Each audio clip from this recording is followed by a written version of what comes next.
রাসূল করিম সাল্লাল্লাহু আলাইহি সাল্লাম তিনি বলছেন দুইটা কালিমা, দুইটা বাক্য আল্লাহর কাছে খুব প্রিয়। দয়াময় রহমান এই দুইটা বাক্য খুব ভালোবাসেন। কালিমাতান হাবিবাতান ইলার রহমান, এই দুইটা বাক্য আল্লাহ খুব পছন্দ করেন। এই দুইটা বাক্য খফিফাতান আলাল লিসান, জবানে উচ্চারণ করা সহজ। সুবহানাল্লাহ বলেন।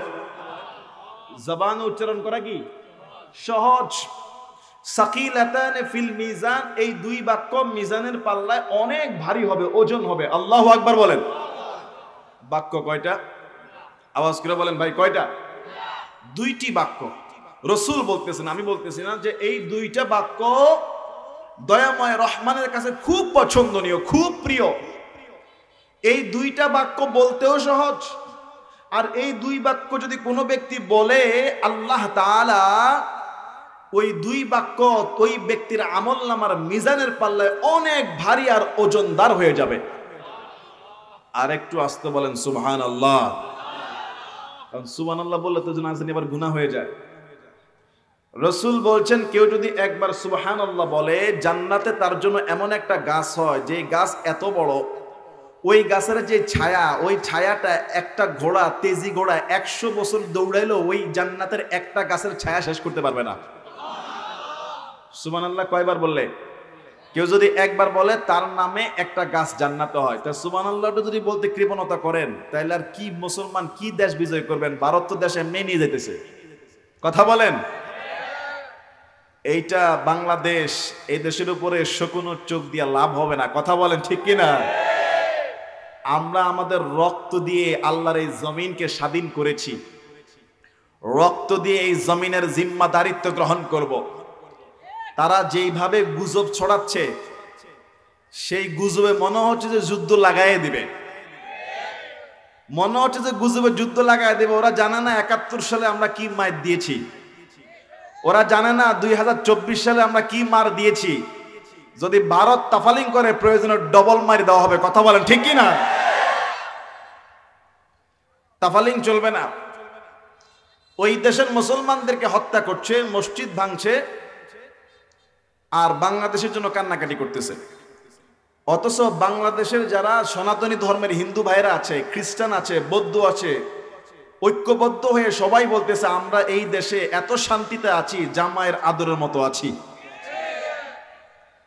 ইতিমধ্যে আগরতলার বাংলাদেশের হাই কমিশন ভেঙে চুরমার করে দিয়েছে ওরা। আবার বাংলাদেশের উপরে আক্রমণের পায়তারা চেষ্টা চালায়। বাংলাদেশের প্রত্যেক ওলামা একরাম বলেছেন, আল্লাহর এই জমিনের সোনার বাংলাদেশ ইসলামী রাষ্ট্র, 90% মুসলমানদের দেশে যদি চোখ রাঙায় তাকাও, বাংলাদেশের প্রত্যেকটা মাদ্রাসাকে ক্যান্টনমেন্ট ঘোষণা করে সেনাবাহিনীর সঙ্গে কাঁধে কাঁধ মিলিয়ে 16 কোটি মুসলমানের 32 কোটি হাত দিয়ে এমন প্রতিবাদ করা হবে, এমন প্রতিহত করা হবে, ওই দিল্লির লাল কেল্লার মিনারে কালেমার পতাকাকে উড়ায় দেওয়া হবে। কথা বলেন ঠিক কি না? সুতরাং মুসলমানদের জমিনের মধ্যে চোখ রাঙানোর সাহস করিও না। আল্লাহ ওদেরকে হেদায়েত দান করুক, বলে আমিন। রাসূলুল্লাহ সাল্লাল্লাহু আলাইহি ওয়াসাল্লাম বলছেন, বাক্য কয়টা? আওয়াজ করে বলেন কয়টা? দুইটা বাক্য আল্লাহর কাছে খুব প্রিয়। কালিমাতান হাবিবাতান ইলার রহমান, খফিফাতান আলাল লিসান, সাকিলাতান ফিল মিজান। এই দুই বাক্য বলতে সহজ, মিজানের পাল্লা অনেক ভারী। বাক্য দুইটা শুনেন, সুবহানাল্লাহি ওয়া বিহামদিহি সুবহানাল্লাহিল আযীম। সবার মুখস্থ আছে না? বলতে তো 10 সেকেন্ডও লাগে নাই। এত সহজ, এত উচ্চারণ চমৎকার। এই দুইটা বাক্য পানির মতো সহজ। বলেন সুবহানাল্লাহি ওয়া বিহামদিহি সুবহানাল্লাহিল আযীম। প্রশংসা করলাম কার? সব জায়গায় প্রশংসা করতে হবে কার? হুকুম মানতে হবে কার? গোলামি করতে হবে কার? আমাদের প্রত্যেকের হৃদয় অন্তরে ভয়, আনুগত্য, ভালোবাসা থাকবে একজনের। চিল্লায় বলেন তিনি কে? মৃত্যু পর্যন্ত আল্লাহ যেন তার গোলাম হিসেবে আমাদেরকে কবুল করে। জোরে সোরে বলুন আমিন। লাখ কোটি বার দুরূদ সালাম প্রিয় নবী মুহাম্মদুর রাসূলুল্লাহ পড়েন সাল্লাল্লাহু আলাইহি ওয়াসাল্লাম। সোনার মদিনায় আল্লাহ যেন আমাদের সালামকে কবুল করে নেয়। জোরে সোরে বলুন আমিন। মুআজ্জাজ মুহতারাম, আমাকে একটি বিষয় দেওয়া হয়েছে, আমি সেই বিষয় থেকে কথা বলবো ইনশাআল্লাহ। বিষয়টা হলো আল কোরআনের মধ্যে বিজ্ঞানের নিদর্শন কি আছে। বর্তমানে যে আধুনিক বিজ্ঞান, সায়েন্স, বিজ্ঞানের আরেকটা শব্দ হলো সায়েন্স, যে সায়েন্টিফিক যে ব্যাখ্যাগুলো আছে বিজ্ঞান আবিষ্কার করতেছে এই 19 শতকে, বিংশ শতাব্দীতে, সেই বিংশ শতাব্দীর এই বর্তমান আধুনিক বিজ্ঞানের যে তথ্যগুলো, যে আবিষ্কারগুলো 1500 বছর আগে যখন বিজ্ঞান ছিল না, বিজ্ঞান তো দূরের থাক, একটা মোবাইল ছিল না, কারেন্ট ছিল না, ইন্টারনেট ছিল না, গবেষণা করার জন্য ল্যাব ছিল না, সেই 1500 বছর আগে রব্বুল আলামিন কোরআনুল কারীমের মধ্যে বর্তমানে আধুনিক বিজ্ঞান যা বলে আজ থেকে 1500 বছর আগে আল্লাহ তাআলা তা কোরআনের মধ্যে দিয়ে রেখেছে। বলেন সুবহানাল্লাহ। কথা কি বুঝতে পেরেছেন? রাসূলুল্লাহ জামানাতে একটা বাটন ফোনও ছিল না, ছিল নাকি? কারেন্ট ছিল না। বিজ্ঞান কি জিনিস? মরুভূমির দেশ। বর্তমানে বিজ্ঞান দাবি করতেছেন তাদের একটা গবেষণা, এই যে আসমান জমিন পাহাড় পর্বত গ্রহ উপগ্রহ নক্ষত্র গ্যালাক্সি সব কিছু একত্রিত ছিল, একটা ছোট্ট বিন্দুর মতো ছিল। এগুলি নাকি হঠাৎ করে মহা বিস্ফোরণ হয়ে, ওই বিন্দুটা মহা বিস্ফোরণ হয়ে আকাশ জমিন গ্রহ নক্ষত্র উপগ্রহ সব আলাদা আলাদা নাকি সেট হয়েছে। এটা হলো বিজ্ঞানের বর্তমান দাবি। বিভিন্ন গবেষণা করে তারা পেয়েছে যে এই পৃথিবী কিভাবে সৃষ্টি হলো, এই আকাশ কিভাবে তৈরি হলো, চন্দ্র নক্ষত্র সূর্য মহাগ্রহ গ্রহ এগুলি কিভাবে তৈরি হলো। তাদের ধারণা এগুলি সব একত্রিত ছোট্ট একটা বলের মতো ছিল, ব্লাস্ট হয়েছে। বোম যেমন ব্লাস্ট হয় না, এরকম মহা বিস্ফোরণের মাধ্যমে আসমান জমিন সব আলাদা আলাদা সৃষ্টি হয়ে গেছে। তাদের এই আবিষ্কারের নাম দেওয়া হয়েছে বিগ ব্যাং থিওরি। কি বললাম? মিনিমাম এইটুকু বলেন, ব্যাং ব্যাং বুঝছেন তো? তাদের এই গবেষণার নাম হলো big bang theory. Big bang theory কি? যে ছোট্ট বল থেকে ব্লাস্ট হয়ে এটা ফুটে গিয়ে আসমান জমিন পৃথিবী আলাদা হয়ে গেছে। এটা তো বিজ্ঞানের দাবি। আসেন আমরা কোরআনের মধ্যে যাই। আল্লাহ সুবহানাহু ওয়া তাআলা কোরআনুল কারীমে কি বলতেছেন? সূরাতুল আম্বিয়া আয়াত নম্বর 30, পারা নম্বর 17, পৃষ্ঠা নম্বর 3। সূরাতুল আম্বিয়া মনে রাখবেন। আল্লাহ তাআলা বলতেছেন, আওয়ালাম ইয়ারাল্লাযীনা কাফারু আন্না আস-সামাওয়াতি ওয়াল আরদা কানাতা রাতকা ফাফাতাকনাহুমা। বলেন আল্লাহু আকবার। রব্বুল আলামিন বলছে, কাফেররা কি অস্বীকার করে? আন্না আস-সামাওয়াতি ওয়াল আরদ, কাফেররা কি দেখে না, লক্ষ্য করে না আসমান আর জমিন?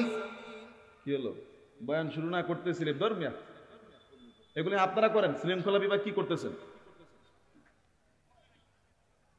একটা থিওরির আলোচনার মধ্যে স্লিপ এটা দিয়ে দিয়েছে, হুজুর লোক ঠিক করেন। শৃঙ্খলা বিভাগে যারা আছে এগুলো বুঝায় বুঝায় ঢুকান। পুরা বয়ানে কি খালি লোক বসাবো নাকি?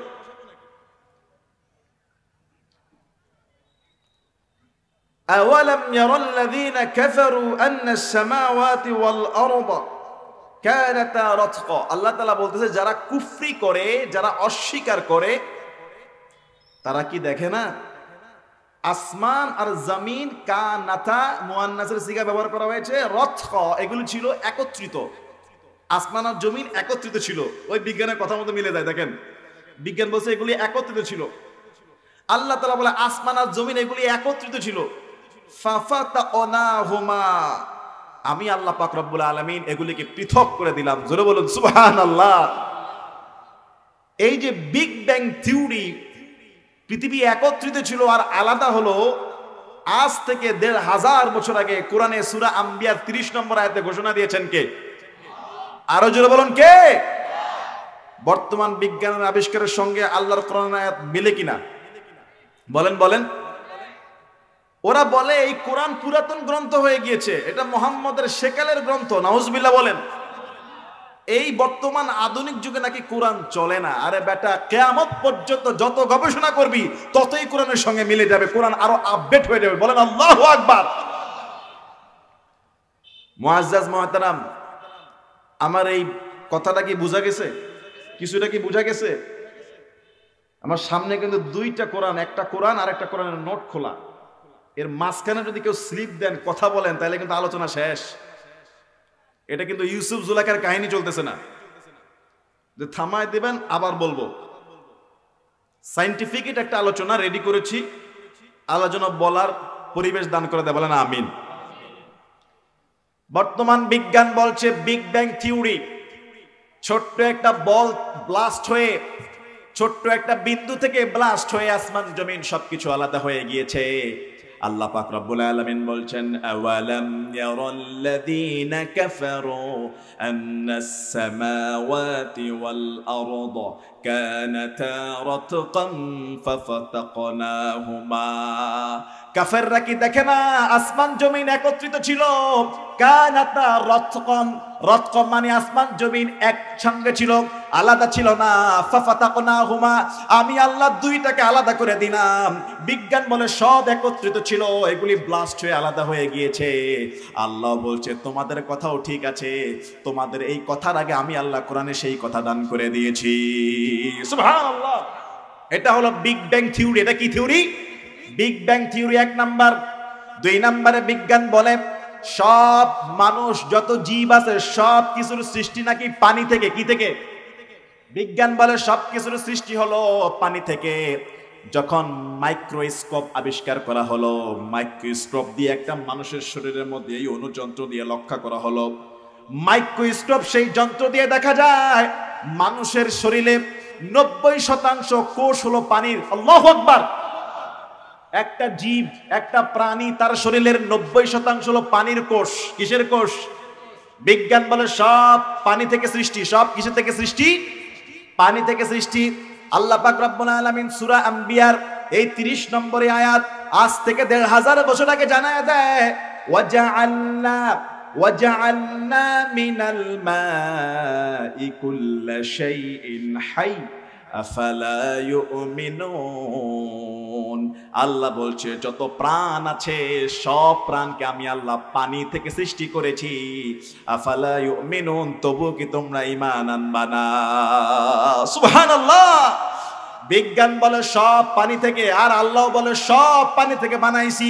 ও বিজ্ঞান, অ্যারিস্টটল, আইনস্টাইন, ও নিউটন, ও সক্রেটিস, আজকের নাস্তিক গবেষক যারা, ইউরোপ আমেরিকার নোবেল প্রাইজ পাও যারা, আল্লাহর কোরআন বলছে আমি আল্লাহ ১৫০০ বছর আগে জানিয়ে দিয়েছি। তোমরা ইউনিভার্সিটিতে পড়ে গবেষণা করে ১০০-২০০ বছর পরে যেই তথ্য আবিষ্কার করেছ, ১৫০০ বছর আগে সেই তথ্য রব্বুল আলামিন মুসলমানদের কিতাব আল কোরআনে দান করেছেন কে? আল্লাহ চ্যালেঞ্জ দিয়েছেন আফালা ইউমিনুন। মিলায় দেখো, তারপরও কি ঈমান আনবা? তারপরও কি ঈমান আনবা না? তোমাদের কথা আমি আল্লাহ আগে দিয়েছি। ওয়াজআলনা মিনাল মাই কুল্লা শাইইন হাই আফালা ইউমিনুন। সকল সৃষ্টি পানি থেকে তৈরি করেছেন। এরপরে বলছেন তারপরও কি তোমরা ঈমান আনবা না? বিজ্ঞান বলছে সব জীব পানি থেকে তৈরি। আর আল্লাহ বলছে ইন্না খালাকনাল ইনসানা মিন নুতফাতিন আমশাজ, বাবা আর মায়ের মিশ্রিত শুক্রাণু থেকে আমি আল্লাহ মানুষকে সৃষ্টি করেছি। ফালয়ানজুরিল ইনসানু মিম্মা খুলিক, মানুষ লক্ষ্য করুক কিভাবে তাকে তৈরি করা হয়েছে। খুলিকা মিম্মা ইনদাফিক ইয়াখরুজু মিন বাইনিস সুলবি ওয়াত তারাইব, পুরুষের পৃষ্ঠদেশ আর মহিলার বক্ষদেশ থেকে সব একে যে পানি বের হয়, এক ফোঁটা সেই নাপাক পানি থেকে আমাকে আপনাকে সৃষ্টি করেছেন কে? মিলে মিলে, আর আওয়াজ করেন মিলে মিলে। বিজ্ঞান বলে সব নাকি পানি থেকে তৈরি। কেন? কখন বুঝছে? যখন মাইক্রোস্কোপ আবিষ্কার করেছে। মাইক্রোস্কোপ কি? একটা যন্ত্র। এই যন্ত্র দিয়ে টেস্ট করে দেখে প্রত্যেকটা সৃষ্টিজীবীর ভিতরে 90% কোষ হলো পানির। তখন তারা বলে এই মানুষের সৃষ্টির মূল উপাদান হলো পানি, প্রত্যেকটা প্রাণীর মূল উপাদান পানি। আল্লাহ বলে আমিও বানাইছি পানি দিয়ে। সূরা আম্বিয়া 30 নম্বর আয়াত 17 নম্বর পৃষ্ঠা, 17 নম্বর পারা 3 নম্বর পৃষ্ঠা খুলে দেখো। আবার সূরা দাহার 2 নম্বর আয়াত আল্লাহ বলেছেন, আবার সূরা তারিকে বলেছেন, আবার সূরা মুমিনুনে আল্লাহ বলেছেন এক ফোঁটা নাপাক বীর্য মিশ্র পানি দ্বারা স্বামী স্ত্রীর মিশ্র শুক্রাণু দ্বারা মানুষকে সৃষ্টি করেছেন কে? সুবহানাল্লাহ বলবেন না? তাহলে প্রথম গেল বিগ ব্যাং থিওরি, মিলেছে কিনা? 2 নম্বরে গেল সব মানুষকে আল্লাহ, সব সৃষ্টিকে আল্লাহ পানি দিয়ে বানিয়েছে, এটাও মিলে যায়। এবার আসেন, বিজ্ঞান বলছে এই জমিনের তলদেশে নাকি পানি, মাটির নিচে পানি। আমরা বলে হ্যাঁ কি পানি, কেননা নলকূপের পাইপ যত গভীরে নেয় তত বিশুদ্ধ পানি দান করেন কে? শুধু আমরাও যে বলি পানি আছে মুখে বললে হবে না, দলিল লাগার দরকার আছে না নাই? বিজ্ঞান বলছে এই পৃথিবীর তলভাগে সব হলো পানি। এই পৃথিবীটা পানির উপরে কাঁপাকাঁপি করত, যেমন সমুদ্রের উপরে একটা নৌকা একটা জাহাজ ঢেউ খেলে, এই পৃথিবী তো এরকম পানির উপরে ঢেউ খেলার কথা। কিন্তু কেন ঢেউ খেলে না? বিজ্ঞান আবিষ্কার করেছে, গবেষণা করেছে, পড়াশোনা করেছে, পিএইচডি অর্জন করেছে, অক্সফোর্ডে পড়ে, হার্ভার্ডে পড়ে, অনেক যন্ত্রাংশ দিয়ে, দামি দামি ল্যাবের মধ্যে কম্পিউটার দিয়ে অনেক টেস্ট করে, মাটির নিচে সয়েল টেস্ট, পানি টেস্ট, সব টেস্ট করে বিজ্ঞান বলে এই একটা সাগরের উপরে, সমুদ্রের উপরে নৌকা যেমন টলমল করে, পৃথিবীতেও টলমল করত। কিন্তু কেন টলমল করে না? এই পৃথিবীর উপরে বিশাল বড় বড় যে পাহাড়গুলো রয়েছে, এই পাহাড়গুলো পেরেকের মতো থাকার কারণে, ওজনের মতো থাকার কারণে বিজ্ঞান বলে পৃথিবীটা স্থির আছে, নাইলে এটা টলমল হয়ে চুরমার হয়ে যেত। আল্লাহু আকবার। বিজ্ঞান বলছে এই পৃথিবী টলমল করে না, কারণ হলো পৃথিবীর উপরে পেরেক আছে। পেরেকের নাম কি? আরো জোরে, জোর হয় নাই। পেরেকের নাম, এটা বিজ্ঞানের ভাষ্য। এটা কার ভাষ্য? বিজ্ঞানের ভাষ্য। রব্বুল আলামিন কি বলেন চলেন দেখি। খোলেন সূরা নাবা 30 নম্বর পারা প্রথম পৃষ্ঠা। আল্লাহু আকবার বলেন। 30 নম্বর পারা প্রথম পৃষ্ঠা আল্লাহ পাক রব্বুল আলামিন জানায় দেন, আলাম নাজআলিল আরদা মিহাদান ওয়াল জিবালা আওতাদা ওয়া খালাকনাকুম আজওয়াজা। আল্লাহু আকবার। সূরা নাবা 30 নম্বর পারা প্রথম পৃষ্ঠা 6 এবং 7 নম্বর আয়াত আল্লাহ পাক রব্বুল আলামিন বলেন, আলাম নাজআলিল আরদা মিহাদা, আমি কি জমিনটারে বিছানার মতো সমান বানাই নাই? ওয়াল জিবালা আওতাদা, জমিনটাকে বিছানার মতো বানানোর পরে এই জমিনের উপরে পাহাড়গুলোকে কিলক রূপে, পেরেক রূপে আমি আল্লাহ স্থাপন করি না। সুবহানাল্লাহ। ওয়াল জিবালা আওতাদা, এই জমিনের উপরে পাহাড়গুলোকে কিলক রূপে, পেরেক রূপে স্থাপন করে দিয়েছেন কে? এই পাহাড়গুলো থাকার কারণে পৃথিবী টলমল করে না। এই পাহাড়গুলোর কারণেই যে পৃথিবী টলমল করে না, দলিল কি চলেন দেখি। সূরাতুল আম্বিয়া, ওই সূরাতুল আম্বিয়া 17 নম্বর পারা 3 নম্বর পৃষ্ঠা আয়াত নম্বর হলো 31 নম্বর আয়াত। আল্লাহ পাক রব্বুল আলামিন বলেন, ওয়াজআলনা ফিল আরদি রাওয়াসিয়া আন তামিদা বিহিম وجعلنا فيها فجاجا سبلا لعلهم يهتدون। বল আল্লাহু আকবার। রব্বুল আলামিন বলেন, ওয়াজআলনা ফিল আরদি রাওয়াসিয়া আন তামিদা বিহিম, পৃথিবীর উপরে বড় বড় পাহাড় থাকার কারণে এই পৃথিবী তোমাদেরকে নিয়ে টলমল করে না। আল্লাহু আকবার। এই পৃথিবী টলমল করে না, নড়াচড়া করে না। কেন করে না সেটাও আল্লাহ তাআলা এখানে বলে দিলেন। আবার 21 নম্বর পারা সূরা লোকমান 10 নম্বর পৃষ্ঠা আল্লাহ বলছেন, খালাকাস সামাওয়াতি বিগাইরি আমাদিন তারাউনাহা ওয়া আলকা ফিল আরদি রাওয়াসিয়া আন তামিদা বিকুম ওয়া বাসসা ফিহা মিন কুল্লি দাব্বা। আল্লাহ বলছেন, খালাকাস সামাওয়াতি বিগাইরি আমাদিন তারাউনাহা ওয়া আলকা ফিল আরদি রাওয়াসিয়া আন তামিদা বিহিম। আল্লাহ বলছে শুধু পাহাড়গুলো স্থাপন করার কারণে এই পৃথিবী টলমল করে না, নচেত এই পৃথিবী ভেঙে চুরমার হয়ে যেত। এই পৃথিবীগুলোকে স্থির রাখার জন্য বড় বড় পাহাড়গুলোকে দিয়ে পৃথিবীটাকে ধরে রেখেছেন কে? নেত্রকোনার মধ্যে পাহাড় আছে না নাই? কি পাহাড়? সাদা পাহাড় আছে না? বাংলাদেশে অসংখ্য পাহাড় আছে, চট্টগ্রামে আছে, টাঙ্গাইলে আছে, শেরপুরে আছে, বিভিন্ন অঞ্চলে পাহাড় আছে। কেন? এই পাহাড়গুলো আজকের বিজ্ঞান বলে পাহাড় কেটো না, পাহাড় ভেঙো না। পাহাড় যদি ভেঙে ফেলো, কেটে ফেলো, পাহাড়ের মাটি যদি কেটে ফেলো, তাহলে ভূমিকম্প তৈরি হতে পারে। আল্লাহ পাক রব্বুল আলামিন জানিয়ে দিচ্ছে, ওয়াল জিবালা আওতাদা, আমি কি পাহাড়গুলোকে কিলোক রূপে বানাই নাই? আমি কি এই পাহাড়গুলোকে পেরেক রূপে তৈরি করি নাই? আল্লাহু আকবার, আল্লাহু আকবার বলেন। এই শৃঙ্খলা ডিপার্টমেন্টের লোক এখানে কোথায়? এই যে সামনে দিয়ে লোক ঢুকে, হাঁটে, যায়, আসে, আহারে, এত বড় একটা মাহফিল, দায়িত্বশীল লাই। আমি আগে বলেছি এখানে একটা লোক রাখেন ভাই, সামনে দিয়ে যেন কেউ না ঢুকে। সামনে হাঁটাহাঁটি করলে চোখের বিভ্রান্ত হয়। কারে বুঝাবো কি কথা? একটু জিকির করেন, লা ইলাহা।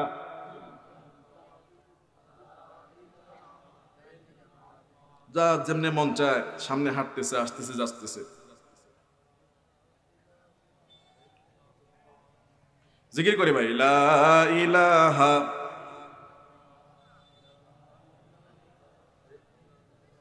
লা ইলাহা ইল্লাল্লাহু মুহাম্মাদুর রাসূলুল্লাহ। আইডি কার্ড ওয়ালা লোক কোথায়? এখানে চেয়ার নিয়ে বসেন, এখানে একটা চেয়ার নিয়ে বসেন। আইডি কার্ড ওয়ালা 10টা লোক থাকলে মাহফিলের শৃঙ্খলাটা আসে। একটা লোকও নাই কাজের কাজ করার মতো। 100 বার বলছে এখানে বসার পরে শৃঙ্খলা ঠিক রাখেন। আল্লাহ হেদায়েত দান করুক, বলেন আমিন। আরো জোরে বলেন আমিন। তাহলে কি গেল? পানির কথা। জমিনের নিচে কি আছে? পানি। আর আল্লাহ পাক রব্বুল আলামিন বলছে যে এই জমিনটাকে আল্লাহই হেফাজত করেছে। এবার আসেন, বিজ্ঞানের আরেকটা দাবি হলো আকাশের উপরে আপনার যে সূর্য আসে, সূর্য, এই সূর্যের যে আলোটা, সূর্যটা কত বড় জানেন? পৃথিবী থেকে 13 লক্ষ গুণ বড় হলো সূর্যের সাইজ। আল্লাহু আকবার বলেন। খালি চোখে তো সূর্যটা এতটুকু দেখা যায়, এতটুকু দেখা যায়। আর অনেক উপর থেকে সূর্য আমাদেরকে যে রোদ দেয়, এই রোদের তাপও আমরা সহ্য করতে পারি না। আমাদের ফ্যান লাগে, এসি লাগে, খালি গায়ে থাকা লাগে। কথা বলেন, কথা বলেন। ডাক্তাররা বলে যদি কেউ খালি চোখে সূর্যের দিকে তাকায় তার চোখ নষ্ট হয়ে যাবে। আজকের বিজ্ঞান বলছে এই সূর্যের একটা আলো আছে যেটা মানুষের জন্য ক্ষতি। সূর্যের যে তাপটা, আবার ডাক্তাররা এটাও বলে সূর্যের আলোতে মানুষের জন্য ভিটামিন ডি আছে। সকালের যে রোদটা, সকালের রোদ গায়ে লাগলে ভিটামিন ডি এর কাজ করে। আল্লাহু আকবার বলেন না। আবার বিজ্ঞান বলছে যে বর্তমানে সূর্যের যে রোদ, যে আলোটা, এটার মধ্যে ক্ষতি আছে মানুষের জন্য। কিন্তু আল্লাহ পাক রব্বুল আলামিন আসমানটাকে এমন ভাবে সেট করেছেন, ওই যে ক্ষতির যে আলোটা, ওই আকাশের কারণে ওই ক্ষতির আলোটা পৃথিবীতে আসতে পারে না। জোরে বলুন আল্লাহু আকবার। তাহলে আকাশের যে ক্ষতির কারক যে রোদটা, এটা পৃথিবীতে আসতে পারে না। সূর্যের আলোটা কিসের জন্য? আকাশের জন্য। আকাশের জন্য সেই ক্ষতির রোদটা পৃথিবীতে আসে না। আল্লাহ পাক রব্বুল আলামিন সেটাও কোরআনের মধ্যে বলে দিলেন। সূরা আম্বিয়ায় খুলেন, 17 পারা 3 নম্বর পৃষ্ঠা, 32 নম্বর আয়াত। বিজ্ঞান বলছে সূর্যের আলোর যে ক্ষতি, এটা আকাশের কারণে পৃথিবীতে আসতে পারে না। আকাশ এটাকে ঠেকায় দেয়, প্রোটেক্ট করে। আল্লাহ পাক রব্বুল আলামিন বলছেন ওয়াজআলনাস সামাআ সাকফাম মাহফুযা ওয়া হুম আন আয়াতিহা মুরিদুন। আল্লাহ বলছেন আমি আকাশকে বানালাম সুরক্ষিত ছাদ। আকাশকে আমি আল্লাহ এমন ছাদ বানালাম যেটা মানুষকে রক্ষা করে, হেফাজত করে। আবার সূরা লোকমান 21 নম্বর পারা 10 নম্বর পৃষ্ঠাে আল্লাহ বলছেন খালাকাস সামাওয়াতি বিগাইরি আমাদিন তারাউনাহা। তাকায়া দেখো বিশাল আকাশের দিকে, পিলার বিহীন, খুঁটি বিহীন সেই আকাশটাকে দাঁড় করিয়ে রেখেছেন কে? খালাকাস সামাওয়াতি বিগাইরি আমাদিন তারাউনাহা। বিশাল আকাশ। ও ময়মনসিংহের শ্যামগঞ্জবাসীর মানুষ, ছোট্ট একটা প্যান্ডেল বানিয়েছে, 40 থেকে 50টা খুঁটি লেগেছে। কথা বলেন ঠিক কিনা? কখনো কি চিন্তা করেছেন ওই বিশাল আকাশের দিকে যে আকাশটা রব্বুল আলামিন ধরে রেখেছে? আল্লাহ বলছেন ওয়াজআলনাস সামাআ সাকফাম মাহফুযা। আকাশকে আমি আল্লাহ বানিয়েছি সুরক্ষিত ছাদ। যেই ছাদ, যেই আকাশটা সূর্যের ক্ষতির আলো থেকে মানুষকে হেফাজত করে দেয়। শুধু তাই না, খালাকাস সামাওয়াতি বিগাইরি আমাদিন তারাউনাহা, খুঁটিবিহীন বিশাল আকাশটাকে দাঁড় করিয়ে রেখেছেন কে? একটা খুঁটিও কি দেখা যায়? বলেন, একটা খুঁটিও দেখা যায়? আবার সূরা মুলকের মধ্যে আল্লাহ বলছেন 29 পারার প্রথম পৃষ্ঠা, মা তারা ফি খালকির রহমানি মিন তাফাউত, তুমি তাকাও আকাশের দিকে, তাকায় দেখো দয়াময় রহমানের সৃষ্টি ওই আকাশের মধ্যে কোনো খুঁত, কোনো ভুল, কোনো ত্রুটি পাওয়া যায় কিনা? পাওয়া যায়? আকাশের মধ্যে কোনো ফাটল নাই, কোনো মরিচিকা নাই, কোনো ঝং ধরানো নাই, এক আকাশ যেমন আছে তেমন ছিল। মা তারা ফি খালকির রহমানি মিন তাফাউত ফারজি'ল বাসার হাল তারা মিন ফুতুর, বারবার তাকাও, বারবার দেখো ওই আকাশের মধ্যে তোমার রবের সৃষ্টির কোনো ভুল আছে কিনা, কোনো অসম্পূর্ণ আছে কিনা। তোমার চোখ ক্লান্ত শান্ত হয়ে ফিরে আসবে, আল্লাহর আকাশের সৃষ্টির ভুল তোমার চোখের মধ্যে পড়বে না। সুবহানাল্লাহ। এজন্য রব্বুল আলামিন বলেন, আকাশকে বানালাম সুরক্ষিত ছাদ।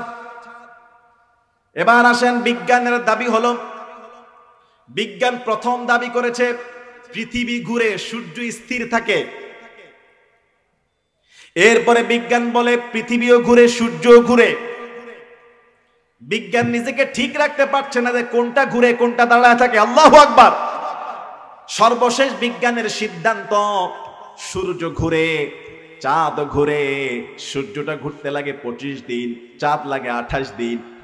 আল্লাহ পাক রব্বুল আলামিন তিনি তার কোরআনুল কারীমের মধ্যে সূরা ইয়াসিনের মধ্যে বললেন, সূরা আম্বিয়ার মধ্যে বললেন, ওয়া হুয়াল্লাযী খালাকাল লাইলা ওয়ান নাহারা ওয়াশ শামসা ওয়াল কমার কুল্লুম ফি ফালাকিন ইয়াসবাহুন। বলেন আল্লাহু আকবার।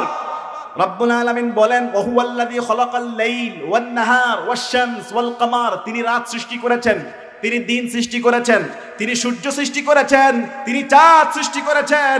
কুল্লুন ফি ফালাকি ইয়াসবাহুন, প্রত্যেকটা গ্রহ, প্রত্যেকটা নক্ষত্র, চাঁদ, সূর্য নিজ নিজ কক্ষপথে ঘুরতেছে। আল্লাহু আকবার। বিজ্ঞান প্রথম বলেছে সূর্য স্থির, ঘুরে না, এখন বলে সূর্য ঘুরে। আর 1500 বছর আগে এই কোরআনের মধ্যে বিনা পরিশ্রমে মুসলমানদের জন্য সূর্য যে ঘুরে এই তথ্য দান করেছেন কে? পৃথিবীর কোন মানুষের পক্ষে কি এই কোরআন লেখা সম্ভব? অনেকে বলে মুহাম্মদ সাল্লাল্লাহু আলাইহি ওয়াসাল্লাম নিজের পক্ষ থেকে কোরআন লিখে দিয়েছে। বর্তমান বিজ্ঞান যখন কোরআনের সঙ্গে তাদের গবেষণা মিলায়, তারা বলতেছে রব্বুল আলামিনের ইশারা ছাড়া, রব্বুল আলামিনের ওহী ছাড়া এই কোরআন দুনিয়ার কেউ লিখতে পারবে না। আল্লাহু আকবার। বর্তমান বিজ্ঞানের আরেকটা আবিষ্কার হলো ফিঙ্গারপ্রিন্ট। কি প্রিন্ট? আঙ্গুলের ছাপ দিলে ছবি উঠে যায়। একজনের আঙ্গুলের ছাপ আরেকজন ব্যবহার করতে পারে না। ফরেনসিক বিভাগে, অপরাধ বিভাগে এই দরজার মধ্যে কে হাত লাগিয়েছে স্ক্যানিং করে বের করে ফেলে। এবং ভোট দিতে গেলে আঙ্গুলের ছাপের দরকার আছে না নাই? আবার যেই লোক লিখতে পারে না, সাইন করতে পারে না, দলিলের মধ্যে টিপসই আছে না নাই? আবার যখন কেউ সিম কার্ড কিনতে যায়, আঙ্গুলের ছাপ আছে না নাই? বলে হুজুর আঙ্গুলের ছাপ কেন? আঙ্গুলের ছাপ দিলে, আঙ্গুলের ছাপ দিলে আপনার চেহারা ভেসে ওঠে কম্পিউটারে। আপনার গ্রাম কোথায়, বাড়ি কোথায়, শহর কোথায়, জন্মসাল কবে, সব লিখে চলে আসে আঙ্গুলের ছাপের মধ্যে। এক টিপের মধ্যে সব চলে আসে। কে এটা আবিষ্কার করলো? 1918 থেকে 89 সালে, 1800 সাল, 1900 সাল, 2000 সালের মধ্যে বাংলাদেশের একজন বিজ্ঞানী স্যার আজিজুল হক, আরেকজন হলো ইন্ডিয়ান হেমচন্দ্র বোস। তারা আবিষ্কার করেছে গোটা পৃথিবীর 700-800 কোটি মানুষ একজনের আঙ্গুলের ছাপের সঙ্গে আরেকজনের আঙ্গুলের ছাপ মিলে না। সুবহানাল্লাহ। একজনের আঙ্গুলের সঙ্গে আরেকজনের আঙ্গুলের রেখা মিলে। এই যে প্রত্যেকের আঙ্গুলের আগার মধ্যে ছোট ছোট রেখা আছে না নাই? বলেন, লেখা আছে না নাই? এই জন্য বলছে যে মানুষ মানুষের সাইন নকল করে, ছবি নকল করে ফেলে, কিন্তু আঙ্গুলের ছাপ একজনেরটা আরেকজন দিলে কখনোই মিলবে। এটা হলো ফিঙ্গার প্রিন্ট। এটাকে কি বলা হয়? Finger print. এই যে আপনার হাতের ছাপ, আল্লাহ তাআলা কোরআনুল কারীমের মধ্যে আজ থেকে 1500 বছর আগে সূরা কিয়ামা 29 নম্বর পারা খোলেন।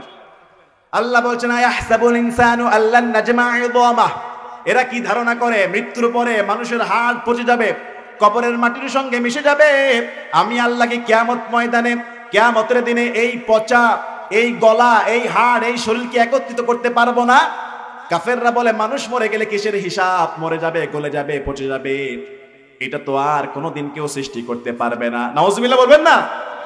আল্লাহ প্রশ্ন করলেন সূরা কিয়ামার মধ্যে, আয়াহসাবুল ইনসান আল্লান নাজমা'a ইযামা, তারা কি ধারণা করে আমি আল্লাহ তাদের পচা গলা মাটির সঙ্গে মিশে যাওয়া এই হাড়গুলোকে, এই গোশতগুলোকে, এই বডিগুলোকে আবার একত্রিত করে কিয়ামতের ময়দানে দাঁড় করাবেন কে?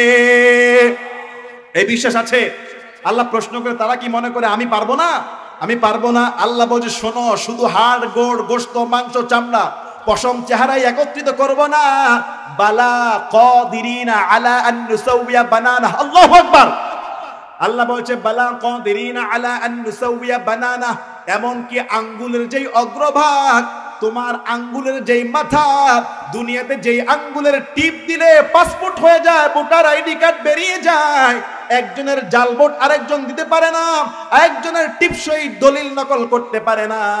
রব্বুল আলামিন বলছে কিয়ামতের ময়দানে আমি আল্লাহ বালা কাদিরিনা আলা আন নুসাউইয়া বানানা, তোমার হাতের আঙ্গুলের অগ্রভাগ পর্যন্ত, এই রেখা পর্যন্ত হুবহুব বানায়া ফেলবো। সুবহানাল্লাহ।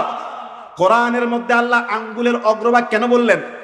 একটা মানুষের শরীরের সবচেয়ে গুরুত্বপূর্ণ পার্টস, অনেকে বলে মাথা, অনেকে বলে কলজা, কিডনি, হার্ট, বুক, কিন্তু আল্লাহ পাক ইশারা করলেন আঙ্গুলের আগা পর্যন্ত বানায় ফেলবো। তার মানে পালানোর কোনো সুযোগ? দুনিয়াতে আঙ্গুলের ছাপ দিলে যদি পরিচয় বেরিয়ে যায়, কিয়ামতের ময়দানে আমাকে আপনাকে বানিয়ে ওই আঙ্গুলের সূক্ষ্ম রেখা তৈরি করে ফেলতে পারেন কে? আল্লাহ এই আয়াত দ্বারা ইশারা করলেন আঙ্গুলের আগার সঙ্গে কারো আঙ্গুল মিলবে না, এমনকি নিজের হাতের 5 আঙ্গুল একটা আরেকটার ছাপের সঙ্গে মিলে না। সুবহানাল্লাহ। গোটা পৃথিবীতে এখন মানুষ আছে প্রায় 800 কোটি। কত কোটি? আরে জোরে। অনেকে বলে হুজুর আপনার চেহারা মতো আমার একজন ভাইকে দেখছি, বিভিন্ন এলাকায় মাহফিলে গেলে হুজুর আপনার চেহারা মতো অমুক ছাত্র ভাইকে দেখেছি, আপনার চেহারা মতো আরেকজনকে দেখছি। চেহারার কিছু কিছু মিল পাওয়া যায়, সৌন্দর্যে মিল পাওয়া যায়, বডিতে মিল পাওয়া যায়, সাইজে মিল পাওয়া যায়, কণ্ঠ মিলে যায়। অনেকে দূর থেকে শুনে বলে হুজুর আপনার ওয়াজ চলতেছে, আয়েশা দেখতেছে আপনি, আমি মনে করছি আজারি ওয়াজ করে। অনেকে বলে হুজুর মনে করছি তারেক মনোয়ার ওয়াজ করে, কিন্তু সব মিলে যায় আঙ্গুলের ছাপটা। আরে জোরে। এই যে আল্লাহ কোরআনে বললেন আঙ্গুলের অগ্রভাগ সেম করে ফেলবো, এই আয়াত থেকে তারা বিজ্ঞান আবিষ্কার করেছে এই আঙ্গুল দ্বারাই মানুষের পরিচয় শনাক্ত করা যায়। এখানে জাল আর 2 নম্বরে করার কোনো সুযোগ। 800 কোটি মানুষের 5টা 5টা করে 10টা আঙ্গুল, 50, 600 অসংখ্য কোটি মানুষের আঙ্গুল যদি একত্রিত করে বিভিন্ন জায়গায় সিল মারা হয়, একটা আঙ্গুলের ছাপের সঙ্গে আরেকটা আঙ্গুল কিয়ামত পর্যন্ত মিলবে। এমনকি আজকে আমি আজিজাল কাউসার ছাপ দিব, আজ থেকে 100 কোটি বছর পরেও যদি আরেকজন বান্দার হাতে ছাপ দেওয়া হয়, কোন মানুষের সঙ্গে কিয়ামত পর্যন্ত এই আঙ্গুলের আগা মিলবে? তাহলে বর্তমান বিজ্ঞান ফিঙ্গারপ্রিন্ট আবিষ্কার করেছে, আর 1500 বছর আগে এই আঙ্গুল দ্বারা মানুষের পরিচয় শনাক্ত করা যায়। কুরআনুল কারীমের মধ্যে দান করলেন কে? আরো জোরে বলেন কে? আজকে যতটুকু আলোচনা করলাম আল্লাহ যেন আমাদেরকে বুঝার, আমল করার তৌফিক দান করে, বলেন আমিন।